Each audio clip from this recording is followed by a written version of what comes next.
Life and business is like the changing seasons. That's the first phrase. Life and business is like the changing seasons. One of the best ways to describe life, it's like the seasons. Frank Sinatra sings, life is like the seasons.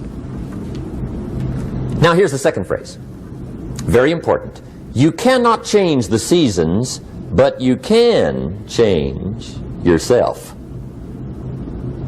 You can't change the seasons, but you can change yourself.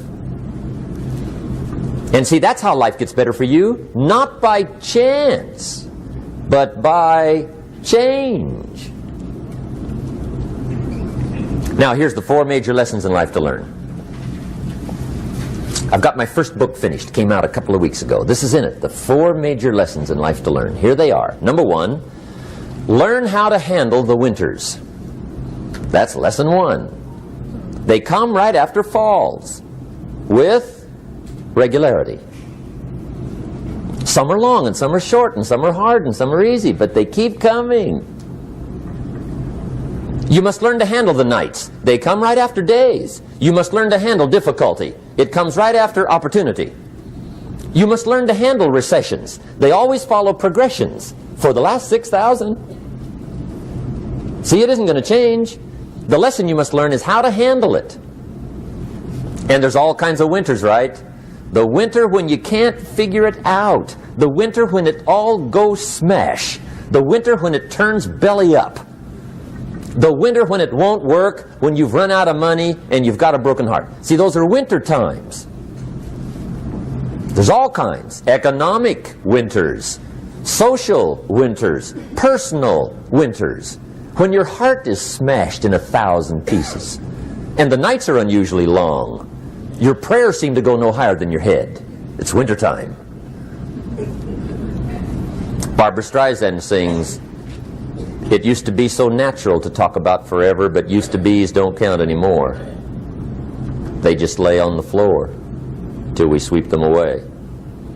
You don't sing me love songs, and you don't say you need me, and you don't bring me flowers anymore."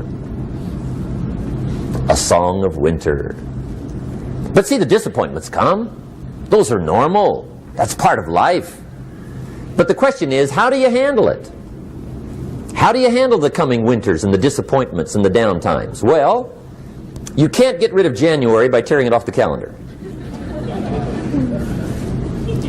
But here's what you can do. You can get stronger, you can get wiser, and you can get better. The winters won't change, but you can. And that's how life changes for you. See, before I understood, when it was winter, I used to wish it was summer. I didn't understand. When it was hard, I used to wish it was easy. I didn't know. And then Mr. Schoaf gave me a part of his very unique philosophy when he said, "Don't wish it was easier, wish you were better." See, that triggered my whole life change. Don't wish for less problems. Wish for more skills. Don't wish for less challenge. Wish for more wisdom. That's the key. So that's lesson 1. Learn how to handle the winters. Here's lesson 2. Learn how to take advantage of the spring. That's the second one. Spring is called opportunity. And spring follows winter. What a great place for it. If you were going to put it somewhere, that'd be the place to put it, right after winter. And pray tell, how often does spring follow winter? Every year with regularity, 6,000. You can almost count on it. See, opportunity always comes. Days follow nights. Isn't that terrific? Opportunity follows difficulty. But here's what you must learn to do. Underline these 2 words in that key phrase. Take advantage. Underline those 2. You must learn to take advantage of the spring. See, just because spring rolls around is no sign you're going to look good come fall. You got to do something with it. In fact, you have to get good at one of two things in life: planting in the spring or begging in the fall. Or get somebody to do it for you. See, those are about the only alternatives. Now here's what else you must do. Take advantage of the springs quickly, because there's only a few. Just a handful of springs have been handed to each of us. They don't come forever. Life is fairly brief. So you got to read every book you can get your hands on what to do with your springs while they're here. And take advantage, they soon run out. The Beatles wrote, "Life is so short." And for John Lennon, it was extra short. But life is brief. Elton John sings, "She lived her life like a candle in the wind." It's brief. So whatever you're going to do with your life, you got to get at it. Don't just let the springs pass. Here's the third major lesson in life to learn. Learn how to protect your crops all summer. You got to take care of what you start.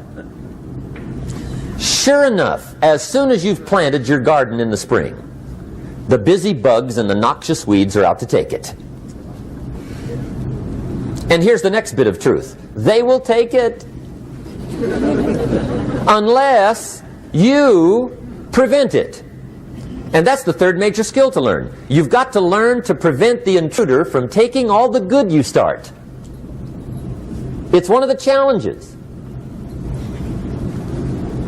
Here's two key phrases under number 3. First one, all good will be attacked. On this planet. Maybe not the next one we get to, but on this one, all good will be attacked. Every garden will be invaded. Not to think so is naive. And here's the second phrase. All values must be defended. Political values, social values, community values, family values, marriage values, friendship values, business values. Every garden must be tended all summer. Third major lesson. Now here's number 4. Fourth major lesson in life to learn. Learn how to reap in the fall without complaint. Learn to reap come harvest time without complaint. Take full responsibility for what happens to you. It's one of the highest forms of human maturity, accepting full responsibility. It's the day you know you've passed from childhood to adulthood, the day you accept full responsibility. And another note, learn to reap in the fall without apology. Without apology if you do well, and without complaint if you don't. That's maturity. I used to have that long list of reasons why I wasn't doing well. To explain. You got to explain, right? Otherwise you're going to look bad. I used to have this funny list called Reasons for Not Looking Good.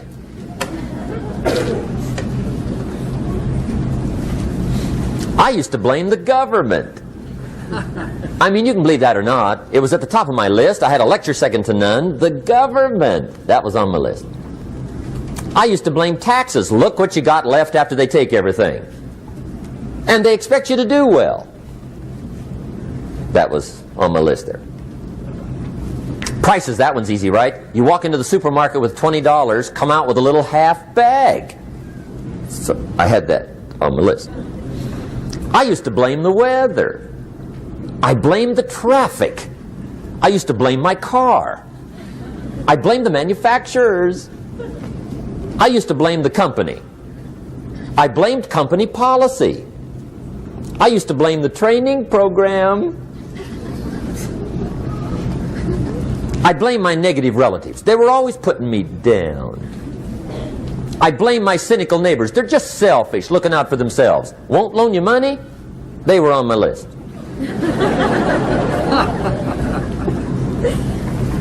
I used to blame the economy. I blamed the community. That's a pretty good list for not doing well, isn't it? I thought it was good.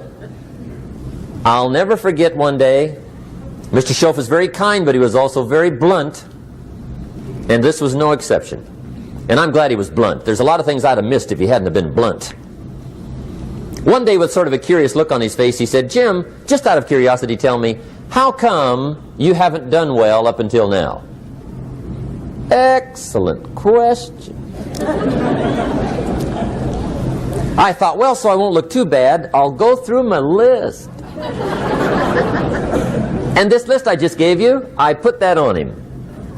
And he was very patient. He let me go through the whole thing, the government, the weather. I went through this whole thing. When I finished, he looked my list over very carefully. He said, Mr. Rohn, big problem with your list. You ain't on it. How brilliant.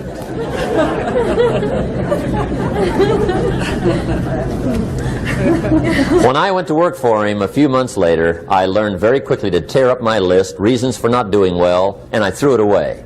And I got me a fresh piece of paper. And I put one word on it. Me.